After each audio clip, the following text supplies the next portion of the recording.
दौरान नमाज अपनी उंगलियों को चटखाना, इस तरीके से ये फोड़ना, ये जो आवाज़ आ रही इस तरीके से उंगलियों को चटखाना, फोड़ना, इसका क्या हुक्म है?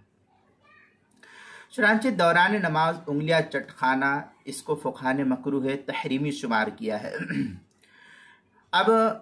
यही हुक्म नमाज के इंतज़ार में मस्जिद में बैठे बैठे उंगलियां चटखाने का भी फुक़हा लिखते हैं। क्या मस्जिद में नमाज का इंतज़ार कर रहा, अजान हो गया, मस्जिद के अंदर बैठा, अब कोई काम उसको नहीं है, तो तस्बीह और तहमीद वगैरह पढ़ते रहना चाहिए, लेकिन खामखा के काम के अंदर उंगलियों को चटखाते रहना, इसको फुक़हा ने मकरूह लिखा है। चुनांचे दुर मुख्तार वगैरह, इब्न माजा वगैरह के अंदर है वफुर क़ातुल असाबी व तशबीकुहा वलौ मुंतज़िरुस सलाह औ माशन इलैहा लिन्नाह, ये दुर मुख्तार की इबारत है। आगे इब्न माजा की इबारत है ला तफ़क़ौ असाबिअका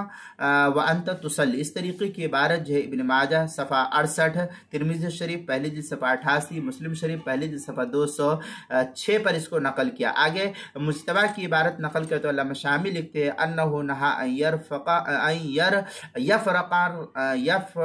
यफ़क़अर रजुल असाबिया व हुवा जालिसन फिल मस्जिद यंतज़िरुस सलाह, इस तरीके की इबारत जो है फतवा शामी के अंदर नकल किया। आगे वयंबग़ी अन तकूना तहरीमतुल लिन्नहिल मज़कूरा, फतवा शामी की इबारत जो बैरूत का छपा हुआ नुस्खा, उसकी दूसरी जिल्द सफ़ा 353, जो ज़करिया बुक डिपो देवबंद का हिंदी नुस्खा है, उसके